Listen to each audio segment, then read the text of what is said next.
दोस्तों इस वीडियो में आपको बताऊंगा म्यूचुअल फंड में लार्ज कैप, मिड कैप और स्मॉल कैप क्या है, इन तीनों का मतलब क्या होता है और आप इन तीनों के बारे में जानोगे इस वीडियो में कि जो लार्ज कैप होता है उसमें कितना टर्नओवर होता है, कंपनियों का कौन सी कंपनी आती है, मिड कैप में कौन सी कंपनी आती है, कितना टर्नओवर होता है, कितने हज़ार करोड़ का टर्नओवर होता है और जो स्मॉल कैप होता है उसमें कितना टर्नओवर होता है, कौन कौन सी कंपनियाँ आती है। तो चलिए देख लेते हैं, जान लेते हैं यहाँ पे लार्ज कैप, मिड कैप और स्मॉल कैप।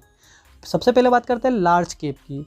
तो लार्ज कैप कंपनियां वे कंपनियां होती है जिनका जो मार्केट है ना, कैपिटलाइजेशन बहुत ही बड़ा होता है। जैसे कि आमतौर पर बात करें तो 20,000 करोड़ रुपए से अधिक जो कंपनियां होती है वो लार्ज कैप में आती है। ये कंपनियां बाजार में स्थिरता और विश्वसनीयता प्रदान करती है और इनमें जोखिम बहुत ही कम होता है। सबसे कम जोखिम होता है लार्ज कैप में, ठीक है। जैसे कि उदाहरण के लिए अगर बात करें हम, ये कंपनियां कौन कौन सी है, तो रिलायंस इंडस्ट्रीज़ है, टाटा कंसल्टेंसी है सर्विसेज, टीसीएस, इन्फोसिस। ये जो कंपनियां हैं ना, ये 20,000 करोड़ से अधिक वाली कंपनियां हैं जो कि लार्ज कैप में आती है। अब बात करते हैं यहाँ पे हम मिड कैप की। तो मिड कैप में कौन कौन सी कंपनियां आती है, तो मिड कैप कंपनियां वे होती है जिनका मार्केट कैपिटलाइजेशन मध्यम स्तर का होता है। आमतौर पर 5,000 करोड़ से लेकर 20,000 करोड़ रुपए के जो बीच का होता है। ये कंपनियां उभरती हुई होती है और इनमें वृद्धि की संभावना अधिक होती है, लेकिन जोखिम भी लार्ज कैप से कंपनियों से अधिक होता है। मतलब लार्ज कैप में जोखिम कम होता है पर उससे अधिक जोखिम होता है मिड कैप में, ठीक है।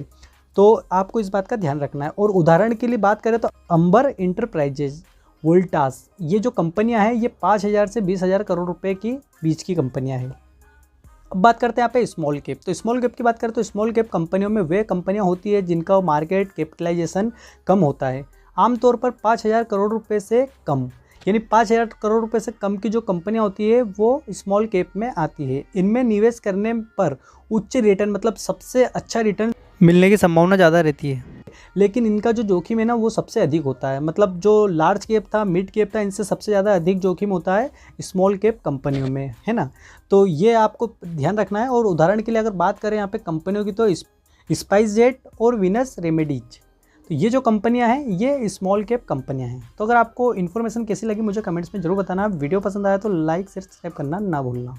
Thank you for watching.